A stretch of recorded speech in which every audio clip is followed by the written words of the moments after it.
I'm back. Um, and since I'm not getting paid to play this game runs like a donkey on no water, and my game crashed because this game is fucking. This game doesn't try to like fix bugs; they just drop banger updates, and I think that's why I like this game so much.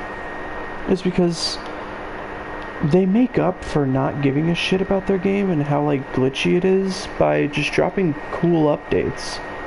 And are the cool updates glitchy? Yeah, absolutely. But I get to build my own spaceship, so I can look past it. You know? And there's also no like this game's like one of a kind, right? Like there's no other. Well, okay, it's like a sandbox game, like there's a bunch of other games like it. I don't care. But like this game, it doesn't have any like DLCs. Well, it does have DLCs, but like you don't have to pay for it. You know, this game gets updated. It's usually every once in a while I'll see that the game gets a big update, and that's the reason I re-downloaded it, is because I saw the Corvettes, and I was like, what the hell with the Corvette? What, they like partnered with Corvette? And then I was like, oh, No Man's Sky like sold out. Now they're partnering with like, well, actually, if they're partnering with Corvette, that's kind of impressive actually. But I was like, oh, well, they're just doing shit to do shit now. But then I realized that I do not care. But now that it's I realized that it was actually, you're able to build your own ship. I'm like, wow, that's pretty cool. It must be pretty fucking limiting, given that, you know, you can barely customize the ships that you have. Like, you can like change the colors sometimes, but like that's really it. But I was like, no, it actually gives you a lot of freedom. And what it is it's a creative outlet, which is perfect for a game like this, because it's a sandbox exploration kind of creative build a base kind of fucking game, you know? You just kind of do whatever, you know? And I think that is the beauty of this game, is because it's a labor of love at the same time. Like, this game is so fucking buggy, and it's been out for how many years now? You know, I'm also on a PlayStation 4 that could have something to do with it. Probably doesn't, because I play in offline mode because my game was glitched the other day. So I don't know why my game was crashing. It wasn't a connection issue. It was just it was a glitch. It was a bug. I got on my ship, started flying away. It was when I was playing that fuck ass music. I bet it was the music. I bet that's what that was. But yes, like, there are other sandbox games, but there's not one like this. There's not one as large as this, on as large scale as No Man's Sky, you know, because you're in an actual universe. It's not the size of a universe. No shit, bro, it's a video game. But if you are creative and you use your imagination, holy shit, I have an entire universe on my PlayStation 4. You know? No, you don't. It's a video game. Shut up. How about that, huh? Yeah, but what is going on over there? Did you see that?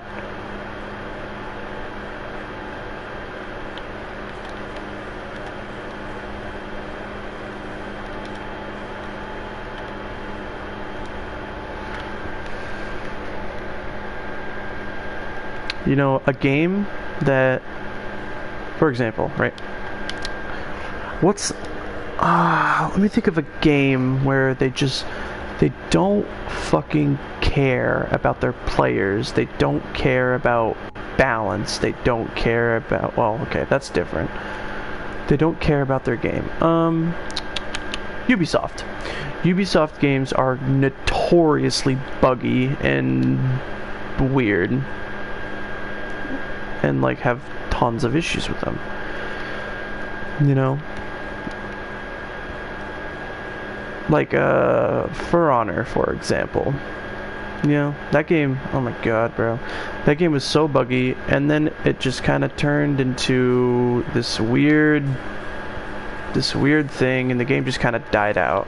They started just adding all these new characters that you had to pay to play for, to like, eventually they would make it so you have to like, you can buy it with like the steel, but it'd be like, no, you have to pay like $8 in order to play it now, which is like ridiculous. And so it started to seem like it was becoming a cash grab that was shrouded in, oh, it's just a new character, it's a pre-release, you're paying for a pre-release. No. Half of the time, as far as I remember, nothing changed about the heroes once they like hit live, like you would play them in the live servers. Did they undergo reworks? Maybe. Shigoki did, but guess what? Shigoki was always there for you to play. Like, you didn't have to pay money to play him. You just had to get the steel for it. And, oh.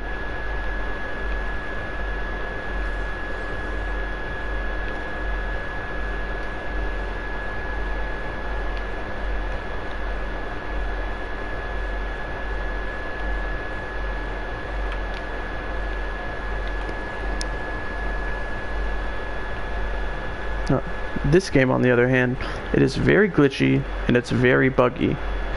But the thing is that Hello Games is, I don't even know like how big of a company it is. You know, it's like an indie game. Oh, whoops! That's my phone. Oh, that's all right. That's fucking. That's monetization gone. No, I'm playing. But they hit with these updates, and I'll admit that. The settlement update was really cool. I liked the idea of it. It expanded on like the creative, like base building, settlement building. I think that's really cool. And then they added the Corvette bullshit, and that's very cool because it's a creative outlet. It allows me to just make some fuck shit, right?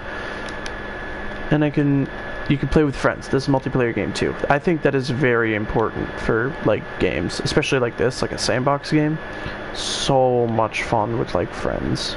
Well, honestly, low-key, this game, the multiplayer in it is okay.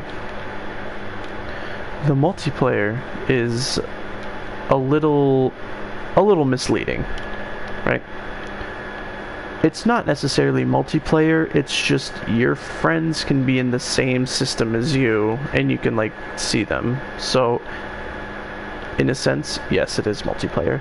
But at the same time, when you join your friend, like, what you do, there's only, like, a couple things you can do that actually involve, like, oh, yeah, I got another Titan one, that's good.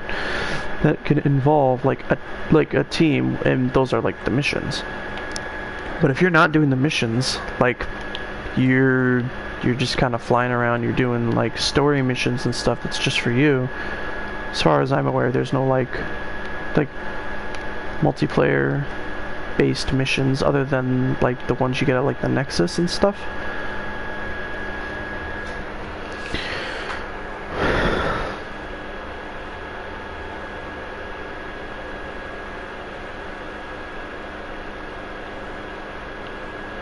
I think when it comes to like building a base, I think that's really cool. But in the end, I'm pretty sure only one person gets the base. I think it'd be cool if they made it so that you could like co-own a base. You could have two owners of a base. Like you can make it like you can like give the person permissions and shit like that.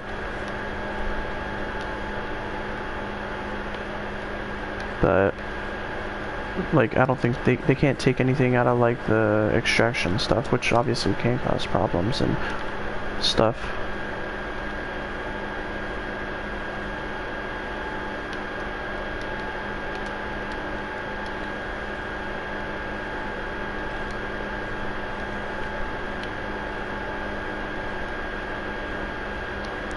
Like for example, right? Hold on. I'm gonna turn multiplayer on, see if my game crashes. Oh, hold on. Here, let me. La la la la la la la la la la la la. Saving in progress. Okay, cool.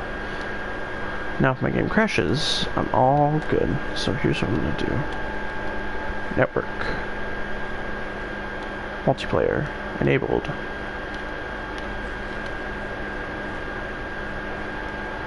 And I don't know if it loads in as I'm going in or as I go out.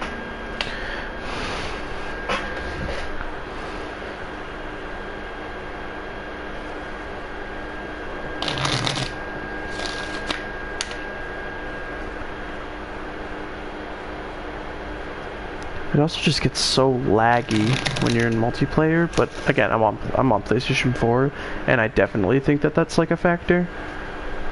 Like, if you're playing on like a good PC, like it wouldn't run as choppy. It's very chopped. Let's go look at some of these other. I was gonna say get some ideas, but I already have my idea for what I want to build. But let's look at some of these other people's, see, like, what the fuck is that over there, bro? Where's the cockpit? Oh, it's just not loaded in.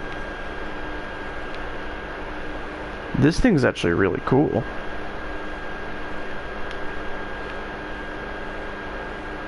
This thing looks cooler than mine.